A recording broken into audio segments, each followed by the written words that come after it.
And it's another rendition of the Lone Wolf Show, and I have my lovely guest host, and it is Patricia. Patricia, how are you doing today? Good. How are you, Lone Wolf? Oh, we're doing great. We got another guest lined up to you, but first I'm going to do that iconic jingle. Lone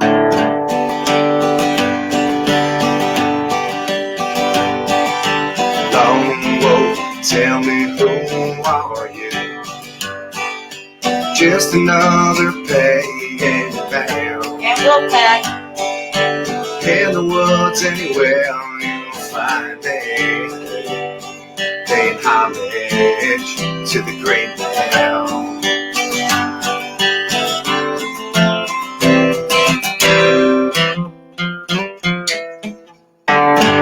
Lone Wolf Show, everybody. And we have a special guest, Miss Andrea Joy, priestess, and proud in service to the covenant of the goddess. So many positive attributes with this particular priestess. Andrea Joy, how are you doing this evening?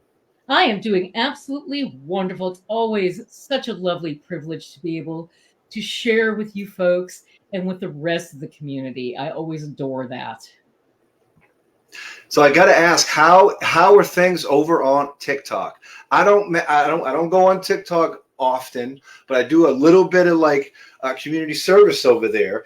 But how is it different from Facebook, TikTok? Is it well? First of all, TikTok tends to be a younger audience, not always, but definitely. And it's very important in TikTok to be engaged with the community. That's super important. The other thing about TikTok is to keep things short and sweet because there's a lot of material out there. So you want to keep it succinct, get out those ideas in a way that can reach the most broad community. And it's always interesting. I actually enjoy seeing some of the materials that be done both in the pagan and witchy realm and also what other people do outside of those realms. There's a lot of creativity in that platform. So in TikTok, do you ever see a reel, a 30-second, 60-second clip go by and you're just thinking, oh no, oh no? Well, there are some that I find the only ones I absolutely oh no about is when there's a couple things that will always be the, oh my gosh, no, please don't tell people that. One is anything that has to do with using herbs that are not safe for people, that are going to get them sick. Because unfortunately, there are people out there who claim they have knowledge, but they're going to tell you something crazy like taking arsenic. You don't do this at all. So be careful on anything that has to do with ingesting anything. Please check it out with a resource because we don't want you getting sick. Second thing that always gets me, no matter what the platform is, anytime somebody uses the words quantum and witchcraft in the same sentence, because most people who are using it, I hate to say it, know very little bit about quantum physics. Magic is wonderful. People who know me, I'm a very scientific witch because I believe in all the tools in the toolbox. It's all nature. But if you're going to use the word quantum, please at least know a little bit about quantum physics. Otherwise, I'm going to sit there and try not to laugh. Because some of the things that people say with the word quantum just make me smile and laugh. But other than that, I see there are some things, and they're mostly that I do get concerned about some of the ethics out there, but I realize that people's, situations are different.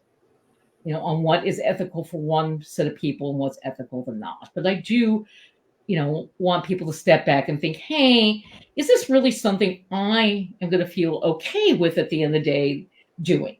So that kind of thing. Other than that, there's a lot of kind of witchcraft out there. There's, old stuff, new stuff, experimental stuff. If it's based on a consistent system, more power to them. If I were to blend nature-based spirituality with quantum physics, what would happen? Well, you wouldn't. That's the problem. Okay, nature-based, well, it depends on how. Okay, actually, I would say that my nature-based spirituality includes an understanding of quantum physics, but it's the other way around. Okay, so with quantum physics, there was actually an amazing experiment that they actually did this experiment. anyone who knows quantum physics, at the end of the day, we're talking about, is a particle, I'm going to keep this super simple, is it going to be a wave or a particle? And a quantum event, we don't know. It's a problem. It's going to be one of the two. Nobody can tell you beforehand what it's going to resolve to. But we have machines that can actually measure what that quantum event occurs to. They set up this amazing experiment where they basically had people trying to control whether it's going to be a particle or a or a wave, and there's absolutely no causation. So it's not doable. You cannot affect the quantum level. The quantum level can affect you. The famous Schrodinger's cat, where the radioactive isotope can kill you. We don't know if it will, but it might. It can affect you. You can't affect it. Now, that doesn't make it not, in my mind, spiritual, because to me, that's all about, I see that as all potential. It's not that I'm affecting it. It's affecting me, but it is all potential. It's a wave, it's a particle. If you get into multi-universe, maybe it's both. Well, I know Parliament of World Religions was this year. Did you get a chance to attend that? I sure did. And I was so, so happy to do that. First of all, now I'm up to, this is my third physical, fourth if we include the virtual one. So now there are people I look forward, like Selena Fox, just even getting to say hello, goodbye to, every year. And Laura, who's amazing. And there's just such amazing pagans that come to the Parliament, and non-pagans. So I'm always so, so happy to go there. What did you do for the most part of Parliament? What were you doing when you were there? What I was doing is, for one thing, I was blessed enough that myself and some other amazing witches and pagans, we had a workshop. Mm-hmm. And the workshop was experiential. The idea was to give the people an opportunity to experience something a little bit that I'm sure they would have done outside of a pagan, frame of mind. And I won't go into the whole workshop, but it was very, interactive. People were doing things during it. And we were basically talking about the four Western, elementals and spirit, and going through a little bit about what those were and having an activity. And they did that little activity. So, for example, for fire, you might, clap because that, sounds like fire cracking. And then at the end, we did a ritual to heal the earth where you had seeds. And the idea is you were going to take these seeds, put them in attention, and go home and do something. Because I'm a big believer that thoughts and prayers, and even magic by itself, has its limits. I want you to view those with magic and then use that magic to go and do something. Hopefully something you're doing yourself. Maybe it's just something, especially people at Parliament, they're already doing the stuff. So for them, this is a way they can get some more energy so they don't burn out, so they can keep doing the great stuff they're doing. So it was a tremendous opportunity because I got to work with these amazing people, and we all met virtually, and I had it was a fun challenge. And I had a local druid who I cannot thank enough, because there's always challenges when you're at a conference, and that person, they really were so helpful in making sure that everything just worked well. They stepped up when miscommunication happens, as it will, and some people just couldn't show up. They did all the signs and they did a lot of stuff. So, and all this stuff is really about people stepping up. And then the rest of the time, of course, I spent a lot of time in the pagan room, which I don't normally do, but I just couldn't help myself because the person who ran it was absolutely wonderful. And there was such great topics. I just couldn't help myself. It's like, I kept on looking and going, again, this is my fourth Parliament. So a lot of the stuff I had gone to this stuff at other Parliaments, so it wasn't anything new. But there were these amazing topics. It was the pagan faith group was happening so much. In fact, much more than any of the other rooms. The other rooms really didn't have a lot going on, I have to say. The pagan room, we were happening. Yeah, so that's really awesome. when you're doing rituals in that capacity, do you ever feel like the hair on your arm, if you have any, stands up, or the hair on your back of your neck, does it get like staticky, like in Yes, actually, more than that, I'm somebody that's been able to feel energy between my hands ever since I was a young kid. So when I'm doing, I can't speak. Everybody's different how they react to ritual, but when I'm doing ritual, not only you're talking about being able to feel those hairs stand up on end, I can feel the energy flowing through me. And I can actually feel, energy in my hands and all that stuff. And I can kind of, besides you get the body language of people, so you get everything again I'm big into everything on all planes. You get it all. You get the faces of the people who are participating, and you get that lovely energy. So absolutely. Would you agree that it feels euphoric? Some rituals, not all. Oh. Not all. I wouldn't call certain Samhain ones euphoric because sometimes, especially in a Samhain, you may be creating a safe space for people to grieve. And the word euphoria and grief don't usually mix. I'm not saying that Samhain is all that, but I've done certainly in my coven, it's because our society is not the greatest at allowing people to grieve. It was super important to me that it was a safe space for people to do that. And while the rest of it might have had that euphoric feeling, when it came time to grieving, we absolutely have Kleenex. It's part of the ritual. It says it right in the ritual.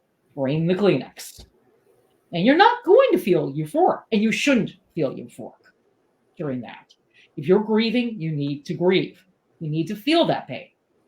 And then that's going to let you release that, move through that, and incorporate it into, because you don't get over grief, you incorporate it into yourself where you become larger than it. So it's not always euphoric.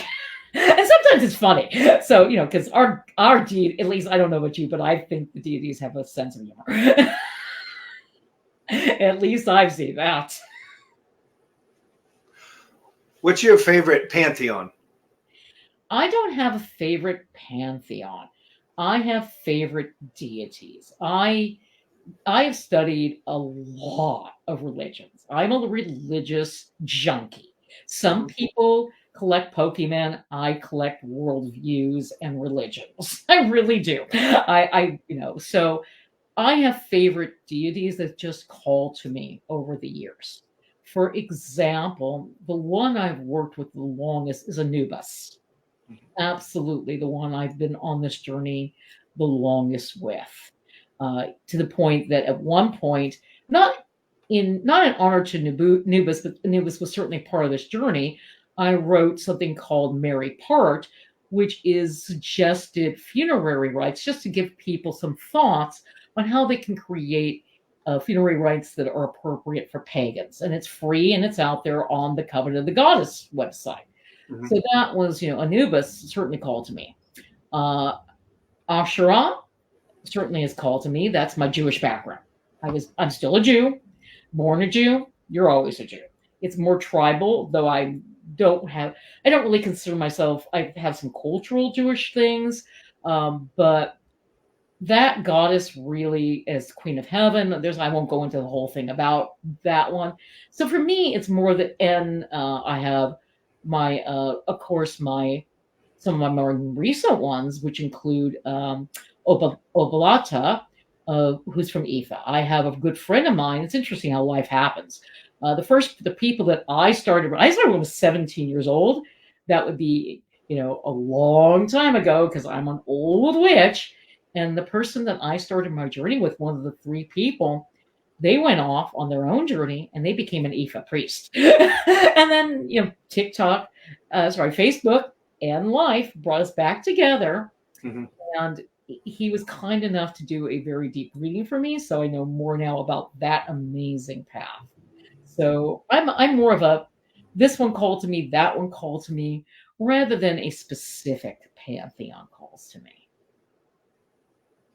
What age were you when you found your spirituality? 16. 16. The irony is not lost on me that these days I would not teach me. It was a very different culture back then. And my teacher taught this 16-year-old without parental approval. Don't do this anymore. First of all, we've moved on, and really we want to involve, we want, there's legal reasons. You really just don't want to do that. There's also other reasons that, it's probably not the wisest things to be teaching 16-year-olds without their parents okay on it. I'm not saying that there's never a case for that, but think 3 times or 4 times before you do it. But I was 16. Who was your teacher? Uh, her original name was Jerry Oldenburg, but she changed her name to Crystal. She was taught. Now, Crystal was very interesting. Crystal was taught by Judy in in the Hollywood area at the Eye of the Cat. The Eye of the Cat, by the way, is still there. I'm so happy to say that. And they're still out there teaching people. So that makes me super happy. She studied Gardnerian Wicca with Judy, but she herself did not consider herself a Gardnerian, or she didn't teach me Gardnerian. So I am an eclectic. I have a lot of respect for Gardnerian, but I was never initiated in that. Crystal created her own tradition, the Akkadian Phoenix. So I am the high priestess of a very teeny tiny eclectic, Wiccan tradition that Jerry taught me, and then I started. And Jerry was very old school. She didn't so much teach. You hung around with her, and you learned. You were expected to pretty much do your learning pretty much. I mean, I'm not saying she didn't ever teach. She certainly did. But she also took me to there was a lot of things that were happening back in those days. Like I remember Al Manning, who had this place that you could physically go to back in this day. This is before internet. So back when we walked both ways to the ritual up the snow, we went to these physical places. And Al had this psychic place where you could do things like get an aura picture and do experiments. And I got to see so many things. But Crystal was my teacher, and then she initiated me. This is Marvel. To this day, I love him to death. They initiated me, and then in those days, you were going to become a leader, an HPX, as we would say these days. Back then, we would have said high priest or high priestess, but we evolve, and Wicca is a nature religion, so it evolves. So nowadays, I would say HPX. You were just going to be it. There was no question about it. That's why you were being initiated as a degree. Thank goodness we've moved past that, because it's not everybody's calling, and that's really okay. Not everybody who gets to a certain degree of knowledge really is meant to or wants to or has the time to lead a group. So I'm really actually much happier nowadays that there's so many more options so people can find things that are good both for the people that they're interacting with and themselves. Andrea, you said you've been to 4 different Parliament of World Religions. Has there been more acceptance for earth-based spirituality at Parliament recently? Has it gotten better? Absolutely, because look at Phyllis. I mean, absolutely. Even by the time I came in, it was already a lot better. I mean, you want to talk to people who know about the old stuff, talk to Don Fruit. Or talk to some of the people who were there, like Phyllis at the original one. I mean, Phyllis will tell you stories of way back when, there was a certain constituency of a certain kind of Christianity who walked out because there were going to be pagans at the Parliament. There were other things that they didn't like the Hindus either. So it wasn't just us. And Phyllis and other people. Phyllis was really useful because, she's got her law background.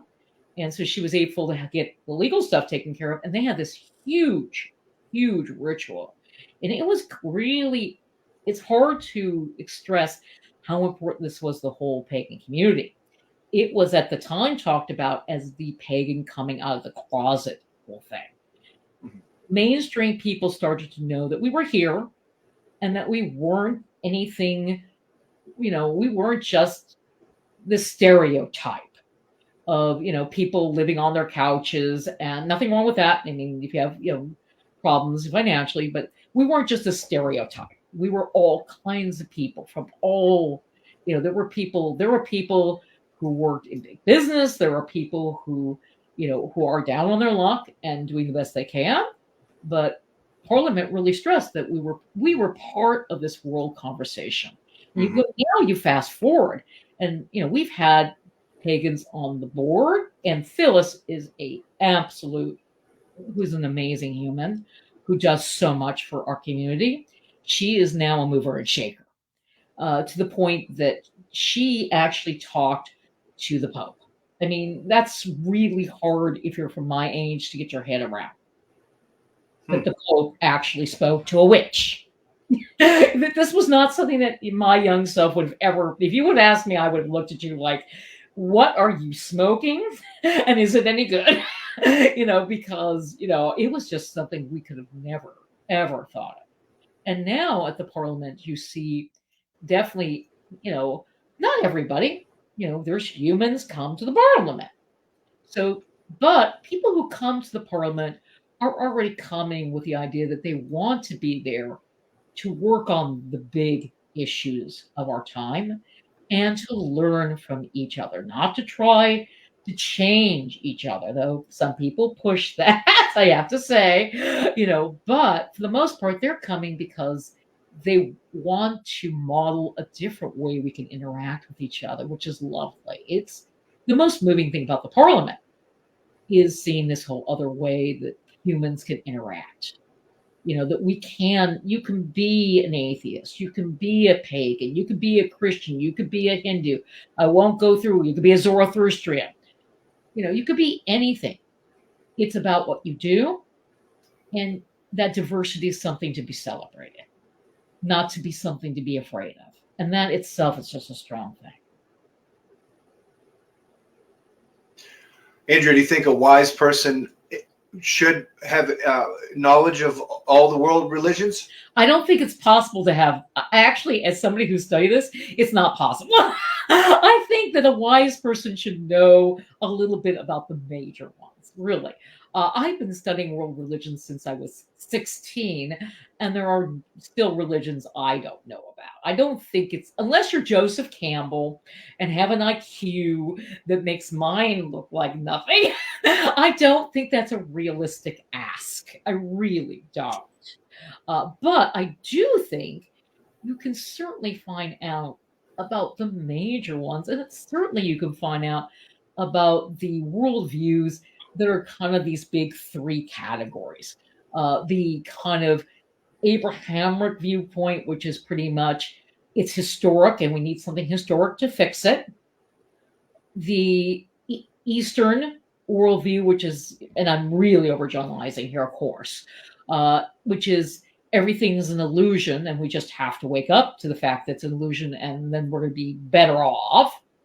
Or the more indigenous, which, by the way, pagan often falls in this, is that there's nothing wrong with the universe. The universe is just fine.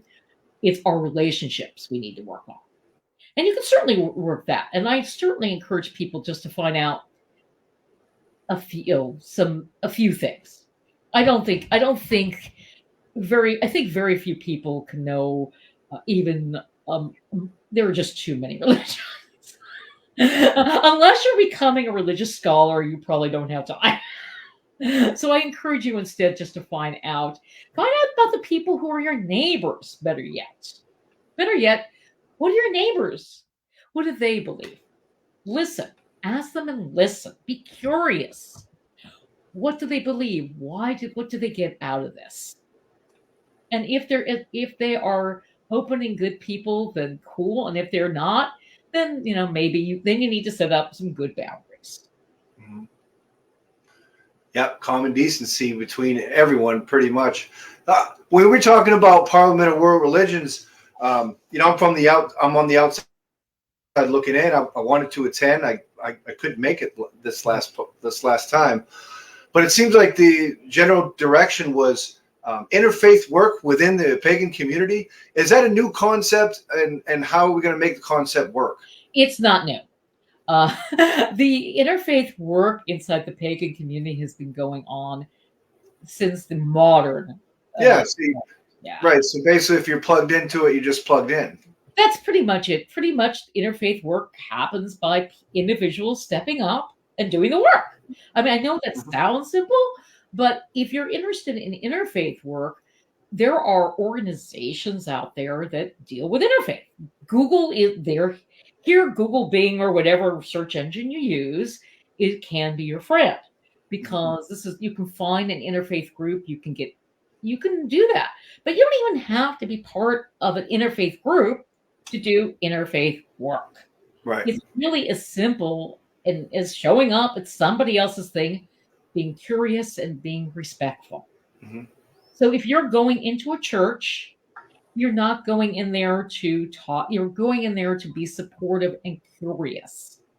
You're not you're going in, if you're going into a mosque, I've been to mosques and I've been to mosques where the women sit separate, the men, I sit separate. And I just understand that that's their culture and I'm respectful of it. And then you learn. And your showing up can make much more of a bigger statement than anything else. I mean, one of the stories I'd love to talk about is one of my dear darling interfaith friends who I adore is this amazing Muslim young person. She's just amazing. She jump ropes, and she's known as the jump rope queen, the jump rope Muslim, and she's very active. And her and I are friends. Now, what makes a bigger statement than a pagan and a Muslim being friends? I think it's hard to make a bigger statement than actions speak louder than anything else. And just people seeing us together breaks stereotypes. Mm-hmm. Mm-hmm. Do you think that Muslims are a lot stricter within their religious infrastructure than Christians? I think it depends on the Muslims. Like any other, no, seriously, every group, if you dig deep enough, every group has some groups in it. So there are more Muslims that are much more strict, just like any other religion, than ones that are much more about the spirit of what is being said. So like any other thing, you really have to look at the specific kind of Muslim and what they're doing. Now, you might see Muslims that choose to wear, headdresses, the hijab and so forth. A lot of that in America, that's probably it's a choice mostly. I'm not saying it's never abused, but I can point to pagan groups that are just as problematic. I've been around a long time, and I hate to say it, but I have seen pagan groups that are just as, if not worse. So if we want to start pointing fingers, we probably want to look inward first, And so I would say that what I would say is very different, of course, is that you talk about Muslims, they have something that all Muslims adhere to. They have the Quran. So everybody's got the same book, even if they're not 100% on, what that book exactly says. One thing's interesting about Muslim is that they don't have like a rabbi or a priest. They have leaders that step up, imam, but they're not considered, they're not the same. Sometimes they're full-time, but it's not the exact same role. Mm-hmm. So it's much more of each person being a part of the Muslim faith. If that, just again, being really general here. Andrea, you identified as Jewish earlier in the interview. Have you ever studied or practiced Jewish mysticism or magic? Well, or Kabbalistic magic? Okay, I studied New Age Kabbalah, and I want to be very careful on this. There's two kinds of Kabbalah, because I know about this stuff. I've studied a little bit of Jewish Kabbalah, but I couldn't, because back in the day, and this started to change in my lifetime, I couldn't. I was a woman. Traditional Jewish Kabbalah was taught to men. Period. End of report. 40 years and above. It wasn't until very, very, very recent. And it was taught one-on-one. So that stuff wasn't even available to someone like me when I was growing up. Even if I wanted to, there was no teacher that was going to teach me. I studied New Age Kabbalah with a marvelous person, but there's things in there that I know as a Jew that the Jewish Kabbalah doesn't have. The Jewish Kabbalah does not have other deities, for example. That is a New Age thing. When you start seeing other deities being put into Kabbalah, but the system is so rich, and we have a rich system, people are going to, of course, take it and they're going to see, oh, look, you've got this wonderful way of looking at the world. Ooh, we fit in there too. So you're going to have that. But yes, I studied Kabbalah and I studied and did some of that. Jewish mysticism, I grew up Jewish. I had a bat mitzvah. So I was, I've lit candles and I've, done, and I've gone to temple and all that. And there's something, it's hard to express how spiritual it can be to have there's somebody called a cantor who sings. Their whole job is to sing. Something unique in Judaism, I believe. Somebody's whole job is to sing, and they're singing these amazing sounding prayers. And there's this thing called davening, where you are moving. So it's a kinetic singing experience, and it's hard to express. That is exceedingly spiritual, irregardless of what you believe. Judaism is weird. Judaism is a tribal thing. So 70% of modern Jews are atheists. Interesting fact. Not unusual, but they're still Jews because it's tribal. So Judaism is a religion. It's tribal. It's complicated. Yeah. How old were you when you casted your first spell? About the same time, about 16, around 16. Is it? Yeah, about the same time. I started out this amazing person who unfortunately has been dead for many, many years. Todd David Burr, goddess bless his pointy head. Back in the day, we were 16 years old. Him and my friend Javier and we were together, and he was back in those days. Oh my God. There was a thing called a New Age church. So it was a Christian church that was very, very New Age. Mm-hmm. And Todd was very involved with that. Todd was very psychic. And Todd was the one that dragged me. I was very scientific, very skeptical. I still think of his skepticism as a healthy thing. But Todd, I couldn't explain away what Todd said. So, that was like, okay, maybe I have to look into this. And Todd and I certainly did some of those spells. Now, I did not do it solo to begin with. To begin with, it was definitely part of the coven group I was with that we did my first spell. Andrea, do you think that modern pagans should dip their feet into more environmental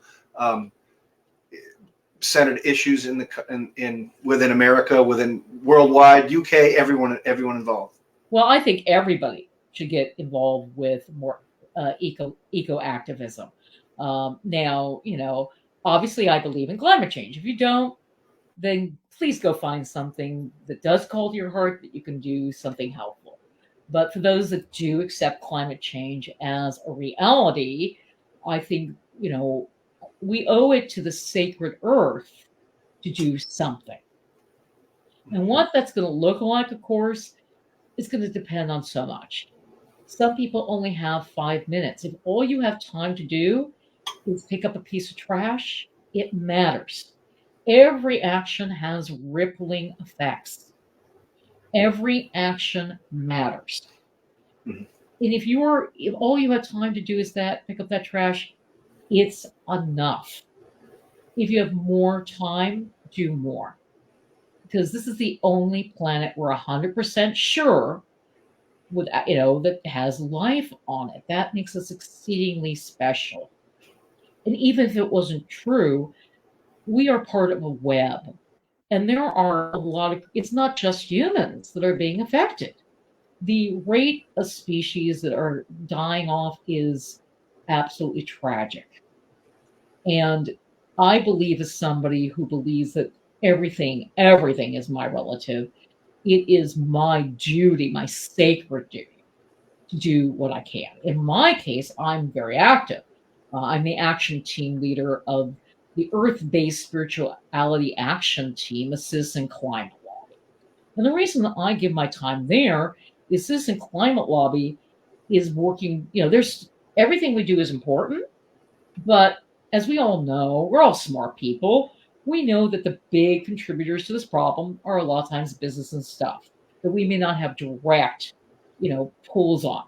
So we do need legislation, but we need sound legislation. We need legislation that's not going to tank our economy, but at the same time will address the challenges of climate change. Now, we're already past best case scenario. I'm going to be frankly honest. We're already past that. However, we're a really long way away from worst case either, and that's a huge difference.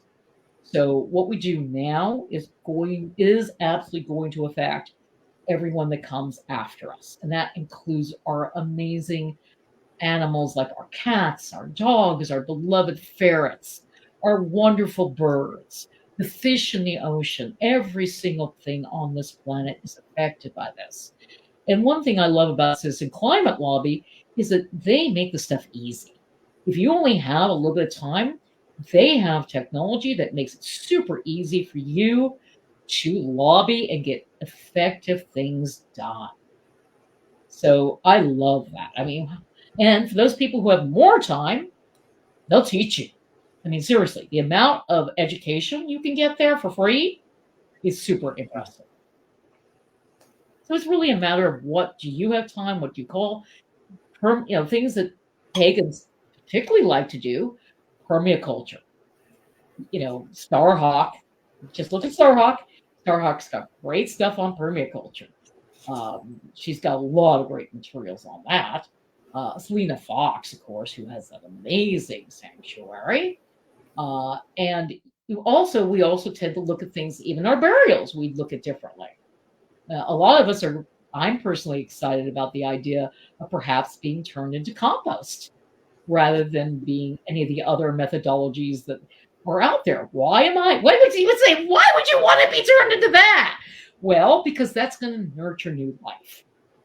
And in my belief system, that's a life of its own. My atoms will continue to have a life while my spirit has moved on. So everything gets reused and new life comes up. And I find that hopeful and wonderful, of course. And I personally, for me also being a Jew, and I'm going to just say it, there's too much trauma with being cremated. Other people, I make no judgments, but for me, that just doesn't work. I believe we all should go back to the earth. Yeah, and the nice thing about this the way I'm talking about is it takes up a lot less room. Then we don't have enough space to bury everybody. That's a whole other thing. But the nice thing about compositing is we do go back to the earth. I mean, literally, we're turned into dirt. Literally, it's turned into dirt. And literally, that dirt can be used to put crops in. Or if you're not comfortable with that, trees. I'd be interested in having that done myself, just to put myself back to the earth and get Oregon. It's legal here in Oregon. You have to look at your states. But I highly recommend that anybody that's interested, here's something you can do locally. Lobby your state to make that legal. Yeah, that'd be great. Yeah, it's cool. The facilities are wonderful. One of the things I love about my team is the speakers who are so gracious with their time and come and talk to us via Zoom. We talk a half an hour, the second, Monday of every, month. And we've had people talk about everything from permaculture to this amazing, we've had an indigenous person who was great, who I am eternally grateful for coming and sharing their wisdom with our group. We have a person who is in Mexico who came and talked to us about work they were doing with their indigenous population to restore the Maya nut tree, which both helps them get out of poverty and does climate work. I mean, really, how cool is that? It's all of the above. How you gotta love that. I just feel like the environmental issues were more of the concern 20, 30 years ago in the pagan community than it is now. That's just. I agree with that.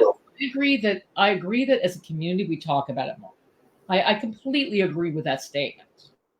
That the pagan community continues to evolve, and and that's just normal.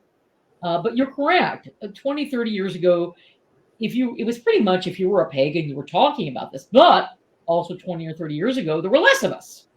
Mm-hmm.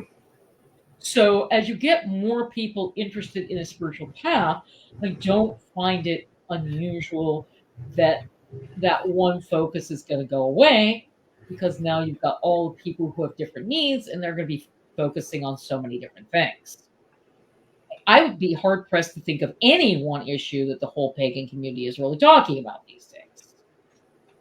I mean, there are many issues we're talking about, but I can't think of like one, except for the fact that maybe the one that we're all talking, and even this we don't necessarily always talk about, that maybe we should be more concerned about making sure that as pagans we can maintain the right to do our worship than fighting with each other. Maybe we should do that.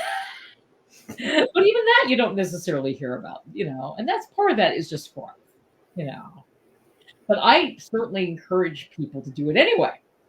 Since when, as witches and pagans, do we let what the whole community tells us dictate what we do?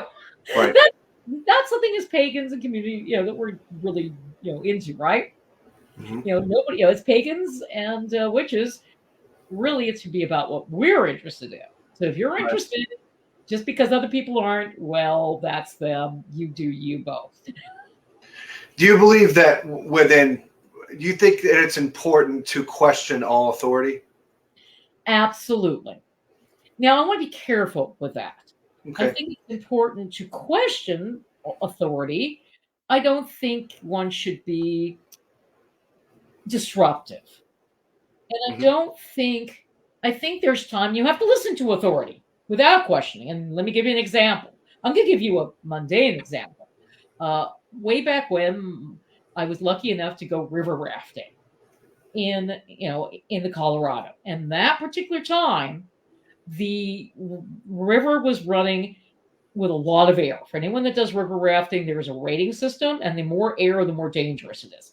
It was running to the point that the person leading it was questioning whether we were going to do it. Well, they decided we were going to. I was not questioning authority when I was out there. And I might die. Really question them. So it's contextual, right? And now that doesn't mean you shouldn't ask questions. You absolutely should ask questions. But the person might have to say, you just don't have enough. I can't tell you this because you don't have enough background. You can't learn calculus until you learn, algebra. I can't, no matter how much I try, I can't, do this for you. I'm not trying to be a gatekeeper, but I can't teach you this until you get this other stuff. No gatekeepers. Yeah, I'm not into gatekeeping. I am into saying, this might be dangerous. Maybe, just maybe, you should learn to walk before you try to jump off a cliff. Yeah. And there's a difference between that, right? There's a difference between I'm the great and awesome high mucky muck who knows everything, bow to my will, and hey, I've been around, this is dangerous. Let me teach you the other stuff first. Then once you've gotten those and you're confident, let's get you confident. Let's get you out there doing your magic. And then once you've had that, then let's talk about that. Mm-hmm. There's a difference. And always keep your cup happy and half full, so you can always have some more to learn. Always learning. Yeah, forever learning. Yeah. Any closing words of wisdom? The wisdom I always give is that I really say this all the time. I say this in my TikTok videos. All the power you need is within you. And what I mean by that is that you have access to all the helpful beings. You don't have to go it alone, but you have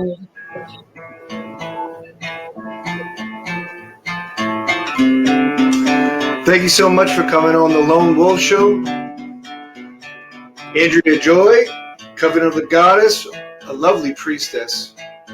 Thank you for bestowing your wonderful Tuesday evening on Witchcraft TV, Lone Wolf Show. Blessings to all. Blessed be to all.